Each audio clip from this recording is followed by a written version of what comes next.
Hazreti Muhammed yazdırttı. Bütün dünya ülkelerini İslamiyet'e çağırıyor. Pers kralı Kisra'ya, Bizans imparatoru Herakles'e, İskenderiye patriği Mukavkıs'a. Allah sizinle beraber.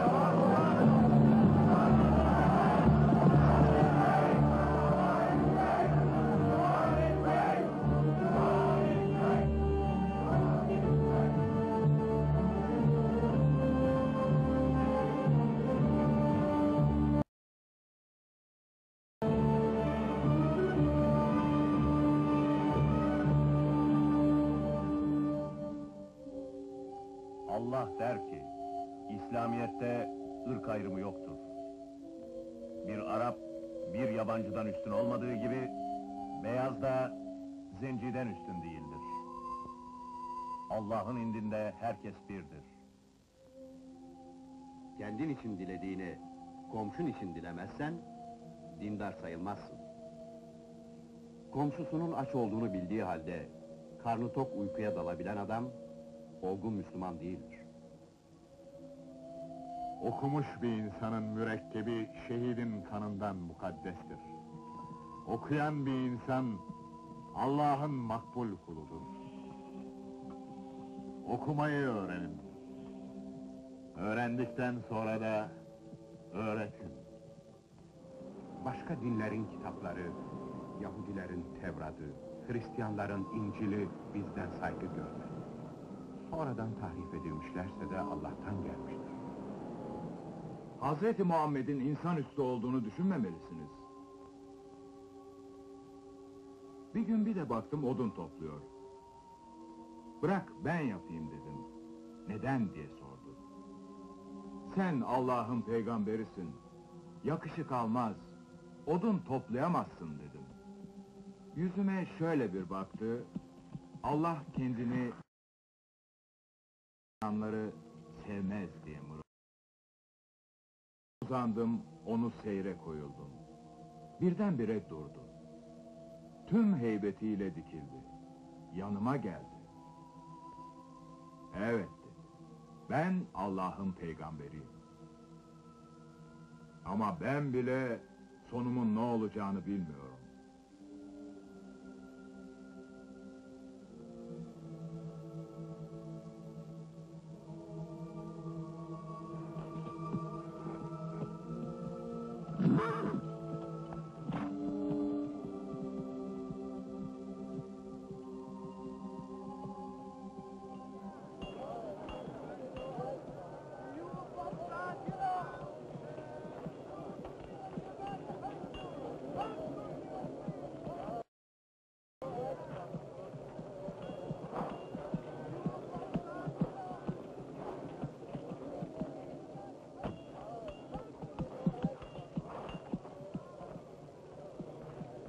Amr, beni yakalamak için mi geldin?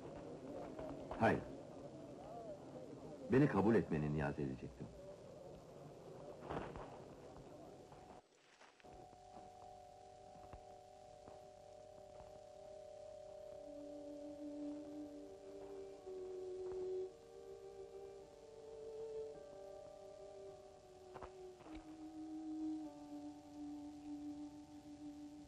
Kabul ediyorum.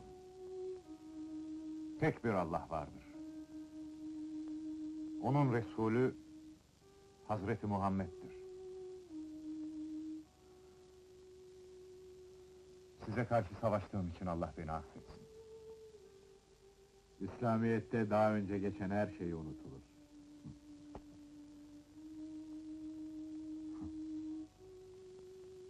Gelirken yalnız bunları getirebildim. Hepsini alın. Değerleri ne olursa olsun fakirlere dağıtın.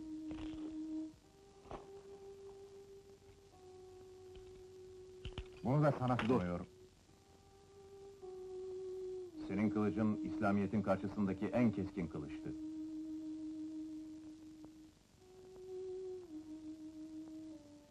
Bundan böyle Allah'ın izniyle bu kılıcı Allah yolunda kullanacağım.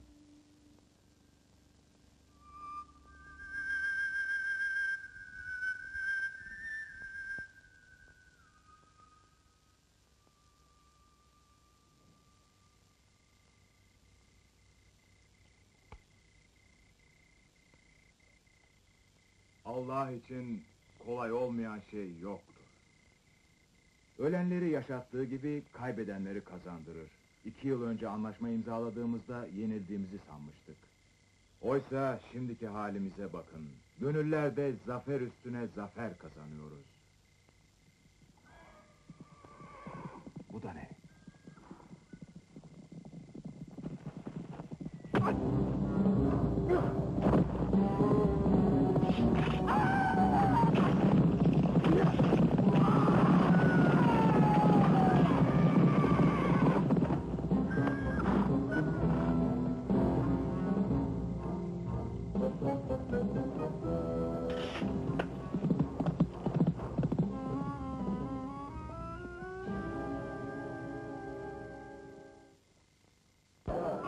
Ebu Süfyan geliyor! Ebu Süfyan!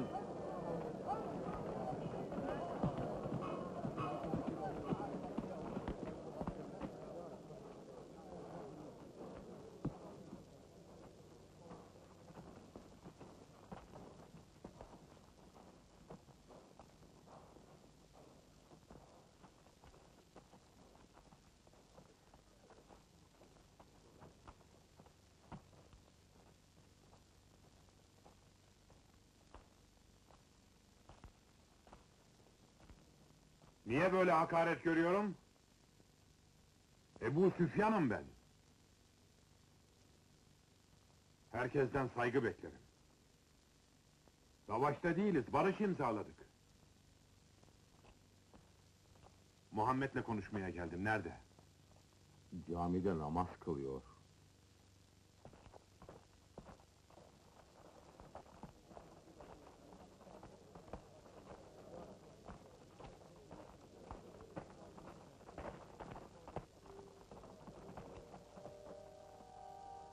Muhammed, barışı biz bozmadık. Daha da kuvvetlendirmeye geldim. Mekke adına konuşuyorum. Dur! Niye yüz çeviriyorsun benden? Gitme! Gitme ne olur! Anlaşmayı haydutlar bozdu, biz değil! Karanlık bir geceydi. Kapkaranlık olduğuna şehadet etmeye geldim. Barra, Mekke senin şehrin. Hüdayfa, akrabamsın, aramızı bul, beni dinlemeli.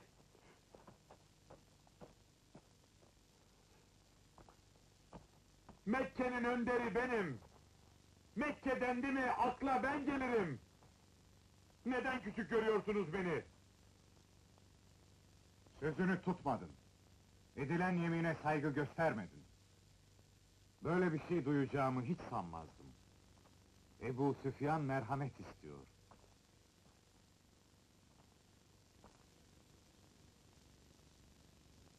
Kabul edemiyorum. Mağlup oldum. Hem de vaktiyle çobanlık yapmış birine. O sözünü ettiğin çobanın dini çığ gibi büyüdü. Gözlerim kapalıymış meğer. Görememişim. Söyle Mekke'ye, tanrıları öldü. Allah'ı inkar etmesinler. Uzaklaş buradan, kurtar kendini. Karşılaştığın her Müslüman peşine düşecektir. Anlaşmayı bozan sensin.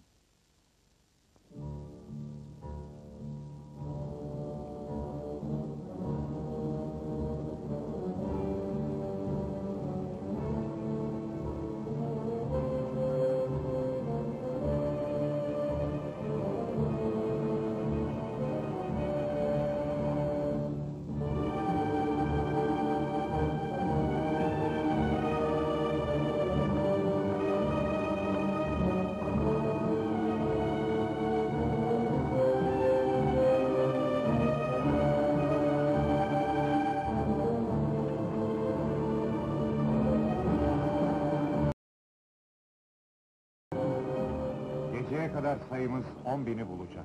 Her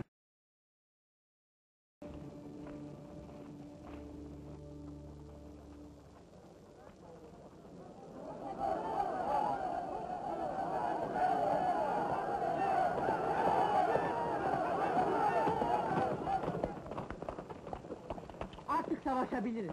Geri döndün. Sokağı kapatacağız, savunmayı evimizden yapacağız.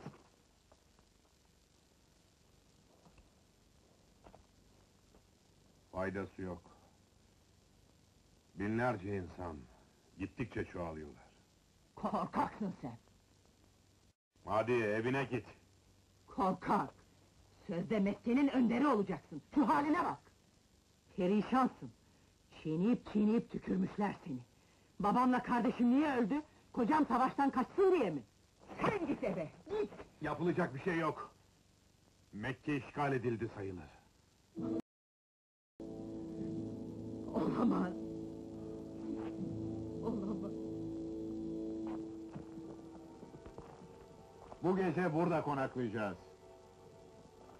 Mekke'yi görebiliyorum. Önünde dağlar olsa bile.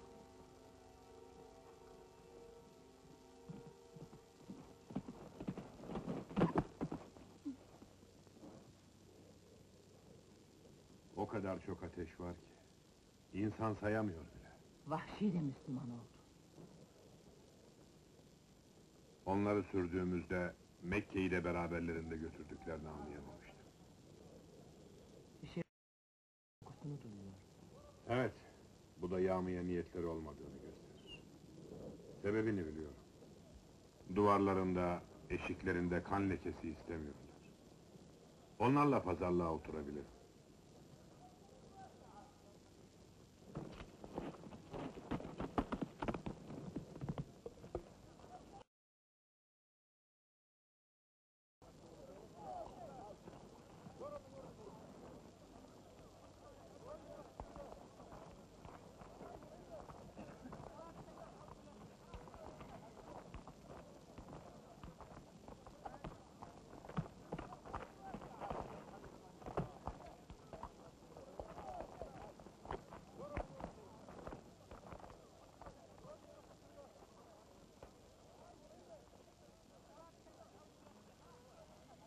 Beni ona götür. Şehri teslim mi edeceksin?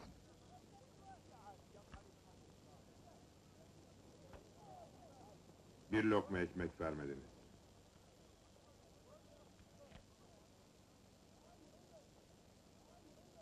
Kim bilir?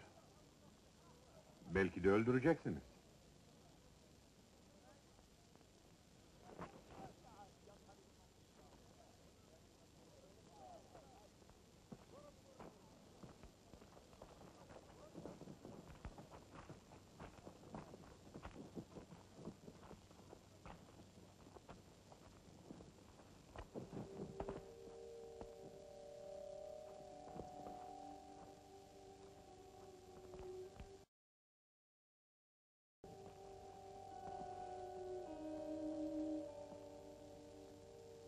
Ne söyleyeceksen söyle.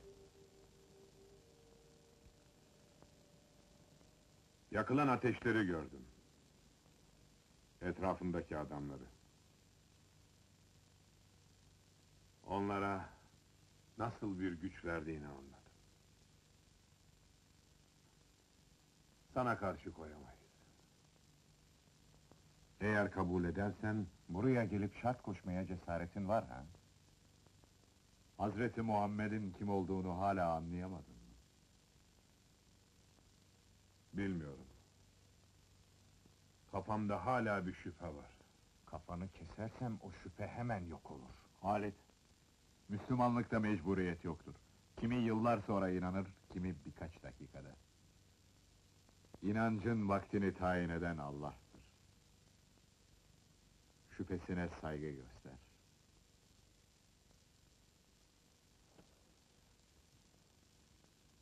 Sen zenci köle. Sen en iyi okulsun. Ben... Allah neyi lütfettiyse ben oyum. Evet. Taptığım tanrıların faydası olsaydı... ...şimdiye kadar... ...yardım ederlerdi.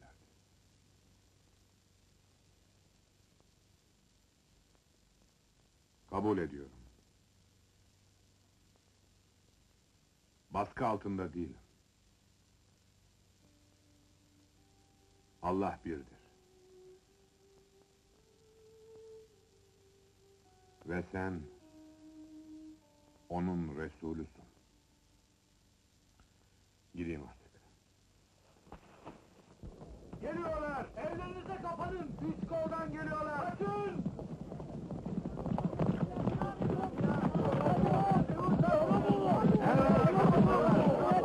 Durmayın! Dağılın! Evlerinize kapanın! Durmayın! Dağılın!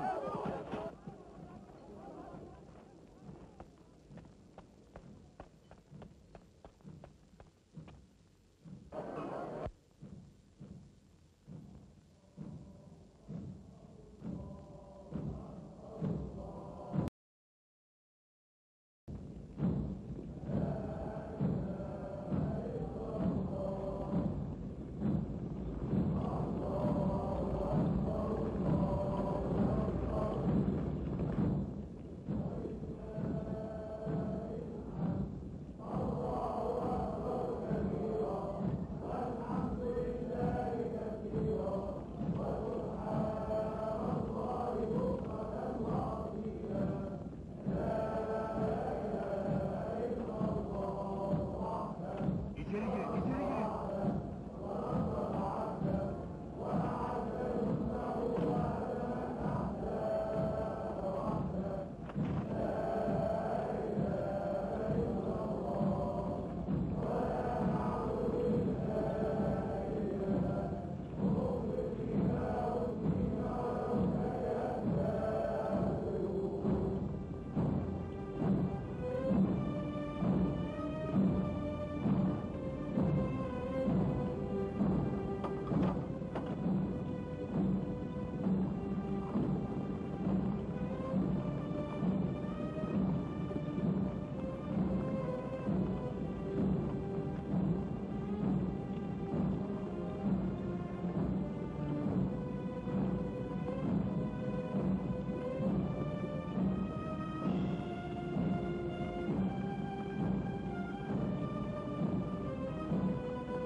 Hiçbir kapı zorlanıp kırılmayacak, hiçbir şey yağma edilmeyecek, kimseye dokunulmayacak.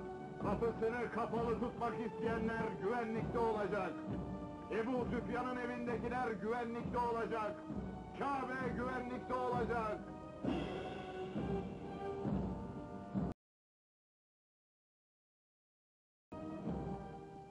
Hiç değilse verdiği sözü tuttu. Kapımızı zorlamadı. O kalplere hükmediyor, taş duvarlara değil. Kesin bir zafer. Dışarı çıkmaya korkuyorum. Çıkacağız. Çıkmak zorundayız. Bu kadar mı yanılmışız? Hayat tarzımız yanlıştı. Hatalarımızın kurbanı olduk. Güvendiğimiz tanrılar bizden beterdi. İşte bak geliyor. İhtişamla Kabe'ye giriyor.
بسم الله الرحمن الرحيم وإذ بوأنا لإبراهيم مكان البيت ألا تشرك بي شيئا وطهر بيتي للطائفين والقائمين والركع السجود صدق الله العظيم.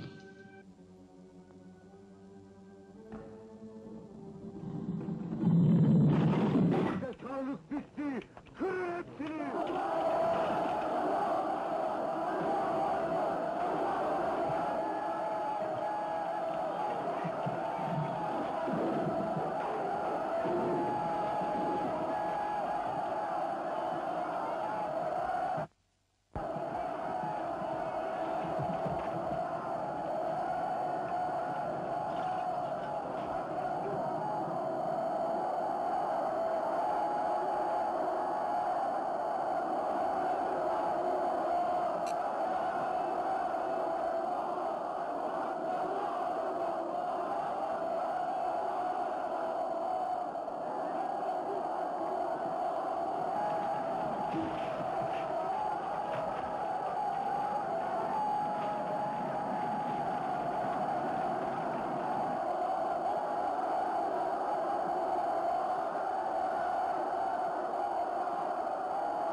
أشهد أن لا إله إلا الله.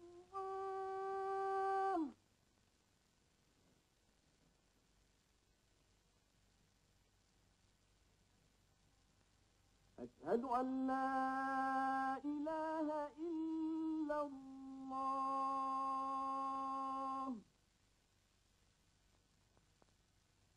Hazreti Muhammed intikam almadı, aldırtmadı da. Mekke'yi mukaddes şehir ilan etti. Ağaç kesmeyecek, hiçbir canlıyı öldürmeyecek. Çok geçmeden bütün Arabistan Müslüman oldu. Yalnız bu yeni dine değil, İslam'ın getirdiği ilkelere, davranışlara, her şeye inandılar. Peygamber görevini yapmıştır. Artık ölümün yaklaştığını hissediyordu.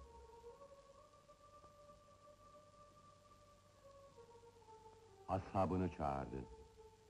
Onlarla son defa konuştu. Ruhunu Ulu Allah'a teslim ederken şunları söyledi. İyi dinleyin. Sizlerle daha fazla beraber olamayacağım. Aranızdaki yoksulları yiyeceklerinizin bir kısmıyla besleyin. Kendi giyindiğiniz gibi giydirin onları.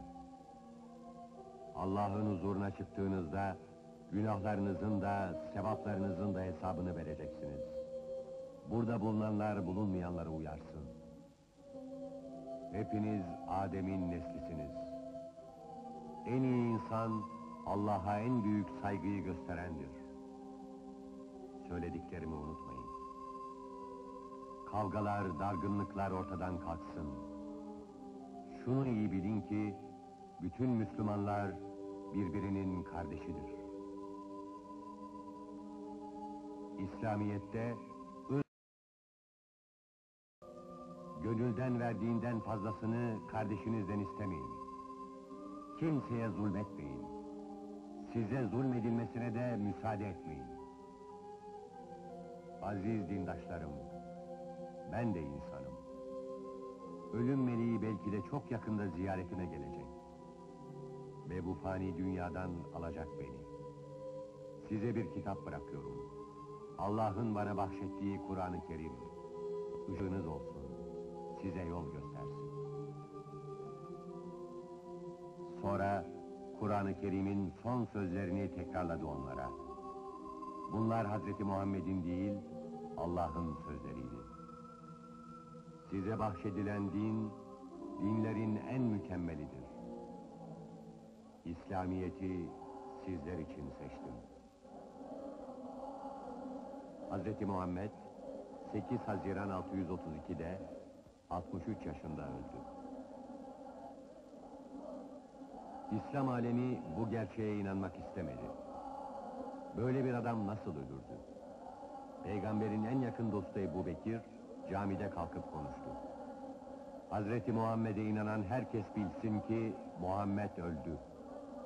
Ama Allah'a inanan, ibadet eden din kardeşlerimiz bilsin ki Allah ölümsüzdür. Hazreti Muhammed'i Medine'deki caminin yanına defnettiler. Ama Müslümanlık insanların kalbine girmişti. Oradan dört bir yana yayıldı. Büyüdü, büyüdü, büyüdü. İnsanlık hala akın akın Mekke'ye koşuyor. Allah'ın huzurunda eşit olan bütün Müslümanlar bembeyaz hacı kıyafetleri içinde her yıl aynı yerde buluşuyorlar. Ve bütün Ulu Tanrı için secdeye geliyor.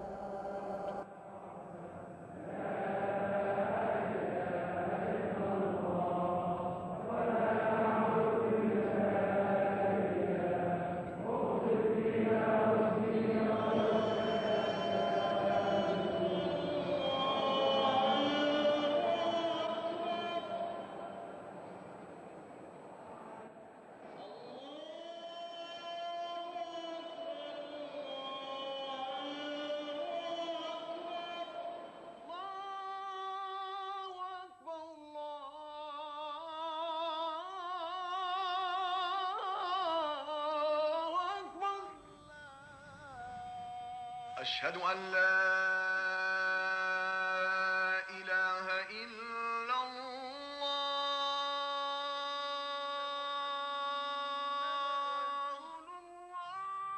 أشهد أن محمدا رسول الله أشهد أن محمدا رسول الله